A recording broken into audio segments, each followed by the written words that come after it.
François Riossec, bonjour. Bonjour. Vous êtes le président de l'UNAM, l'Union nationale des aménageurs. Quel est le rôle, la mission de l'UNAM? Alors, l'UNAM, c'est le syndicat professionnel des aménageurs fonciers.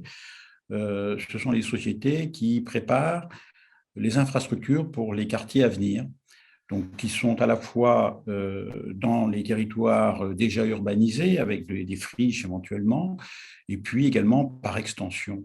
Et nous sommes composés de sociétés qui sont des filiales de grands groupes ou bien des régionaux et également des aménageurs intégrés à des sociétés de l'Union sociale de l'habitat ou des sociétés d'économie mixte, mais nous avons cette approche produit-aménagement.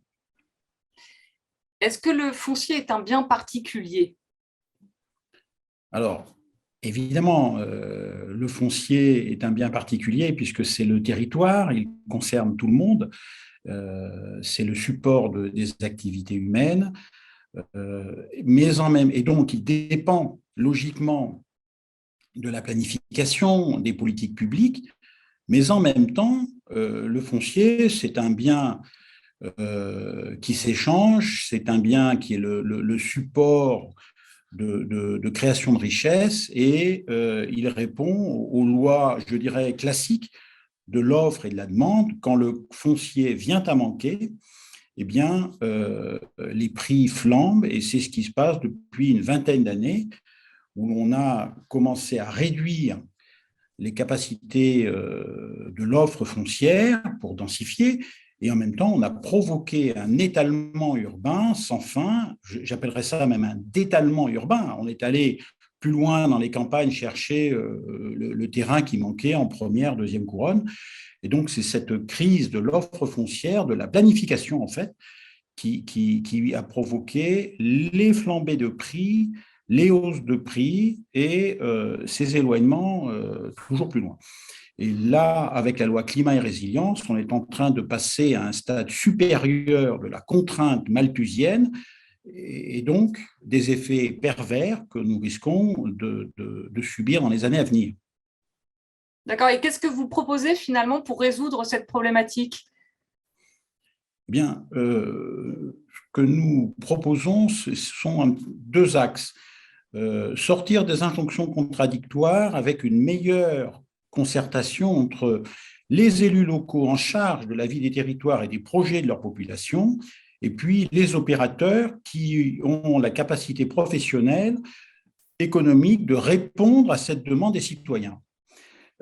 Et donc, ce que nous souhaitons, c'est une contractualisation entre les élus, les opérateurs, sur des projets d'aménagement, des projets de développement locaux, qui seraient à la fois une planification et à la fois une autorisation d'urbanisme et de construction. C'est ce qui existait dans les actes Ancien Régime, c'est ce qui peut exister dans des nouveaux contrats qui éviteront de se surajouter, planification, etc. Donc, voilà un petit peu l'orientation numéro un que nous proposons. Et puis, la deuxième option, c'est d'intégrer des éléments de réponse, ou plutôt la réponse aux inquiétudes de nos concitoyens sur la crise climatique, sur la crise environnementale. Et donc, nous proposons des permis d'aménager bioclimatiques qui répondent, qui intègrent les fonctions des sols qu'on veut protéger, que la loi, à juste titre, veut protéger, mais en les intégrant à l'intérieur de l'opération. Et c'est toute cette problématique-là que nous voulons faire prendre en compte par le gouvernement et par les collectivités, les politiques publiques. Est-ce que finalement, pour respecter la loi climat et résilience, il ne faudrait pas mieux arrêter de construire et faire que de la réhabilitation, ou est-ce que ce n'est pas une solution? Ben,